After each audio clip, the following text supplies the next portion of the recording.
Hi everyone, Steve here one more time, and I just wanted to share a quick video, basically sharing some insights that I've got from some coaching calls I had this week with some clients, and a lot of it has to do with grief and more or less residual attractions to ex-boyfriends, girlfriends, kind of stuff like that. So this client basically yesterday is happily married, has a great family right now, but it still has these residual fantasies or residual longings for this sexual chemistry he had with a previous partner, and I think that's pretty common. I mean, I think that if we're all honest about that, we can probably say that that's true. I know I've definitely had that too, and that's kind of bothersome sometimes because you know that it does affect you. You know it does. Sometimes create addictions to pornography or stuff like that, or drugs or whatever.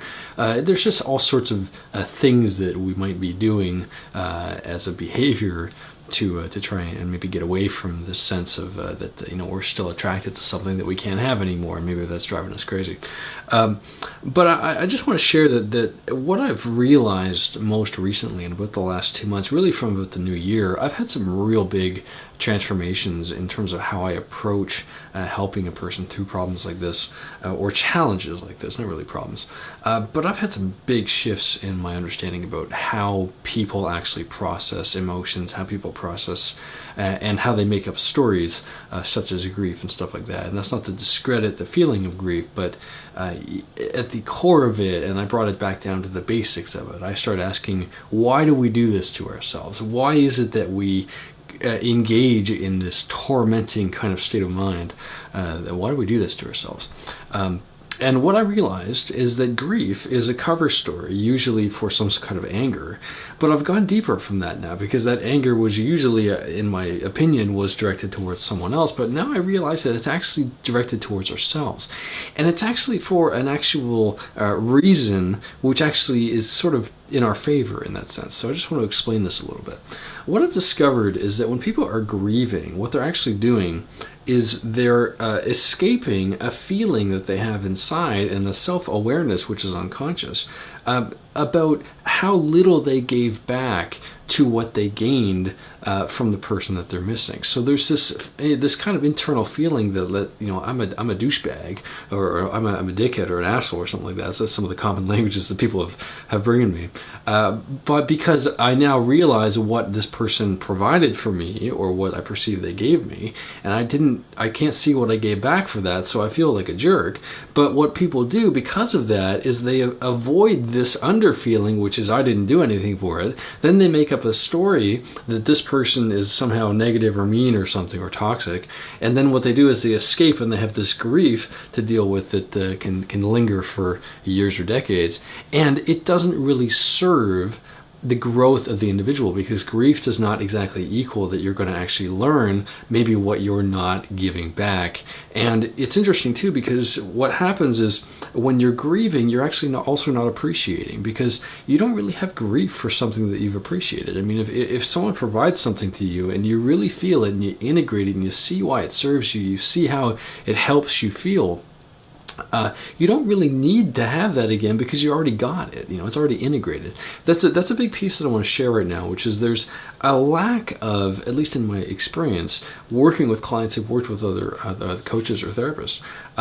There's a big lack of integration of thinking and feeling going on in the work of personal development. A lot of it's just thinking based, attempting you to get some sort of feeling, but it doesn't really matter what feeling you get. It's just integrating thinking and feeling is the key. And I think that when that happens, at least in my experience using this process, that when that occurs, there's a transformation that happens. There's a flow that emerges. And that's what really everyone's looking for, especially creative people are looking to have this flow.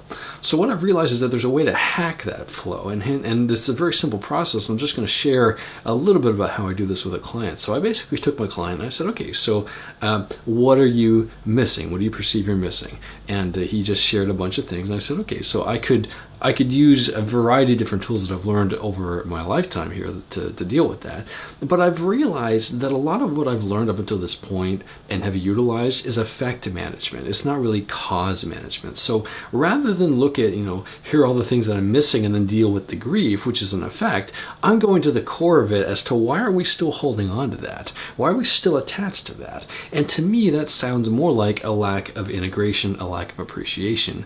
Because if I'm wanting what I got again, I probably didn't actually appreciate it the first time. So I'm looking to get it again because I'm somehow not grateful, and probably because I also have this guilt concept going underneath, which is I haven't given back for it. So all I did was the client, I said, okay, so what has this person given you? I just said, identify the person, it's the ex-girlfriend, and what did she give for you? What in your imagination or your perception did she give or provide for you?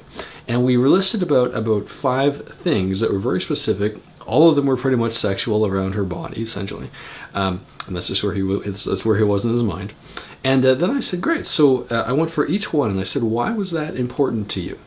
And then he thought about it, and that's the thinking process. And then I said, and how did that help you feel? And then I helped him connect with that feeling in the moment.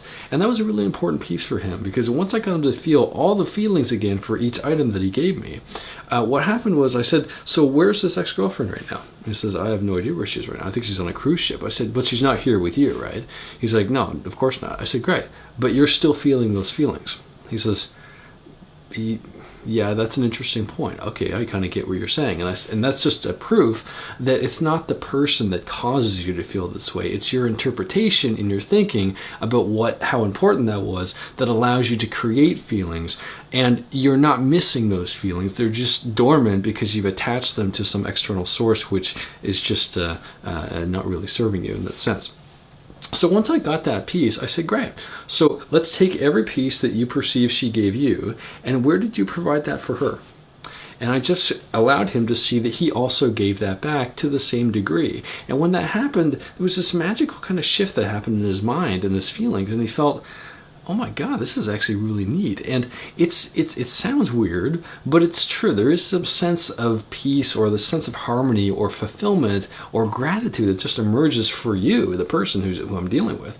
There's a sense of gratitude that shows up because you realize I actually gave something for what I received. And I can feel good about that. And I can feel kind of proud about that accomplishment that I did. And it wasn't just me just being given. I didn't do anything for it. There's an equal play there, and it's a shared partnership. And once he could see that everything that he thought he gained, he also gave back to this person, and he could connect with those feelings too, I then asked him, I said, so how does that feel? He says, it feels absolutely crazy, like bizarre. Like I can't, that's really interesting. It doesn't, I said, does it feel like grief? He's like, no, I'm not even really feeling anything about this right now. I said, isn't that interesting? I said, do you know why that is? He says, no. I said, because it's a fair exchange. Whenever you have a fair exchange, it's a complete exchange. It's a complete transaction. There's nothing else there. It's like I go and I buy the food and that's just it. I don't think about it.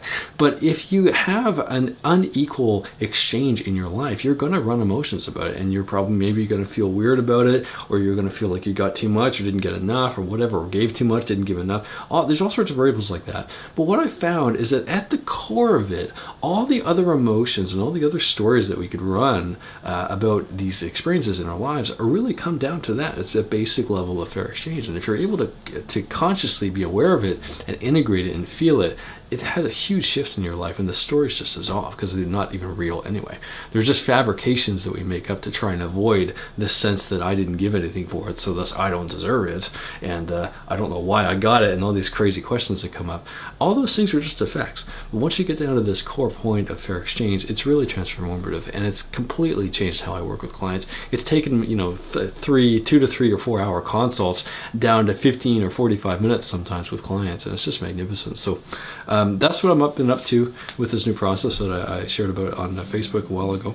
And if you want to learn more about that, please send me a message on Facebook, or send me an email at coaching@stephengarner.com, or put a comment below in the questions. And if you think someone needs to hear this video or want to share it, just share it, please, or like the video, and get a conversation started. So let me know your thoughts on this topic, on this video, and if you try the process, let me know how it goes. So anyway, that's my video for this Friday, and Friday for me. And I will speak to you guys next week. Thank you.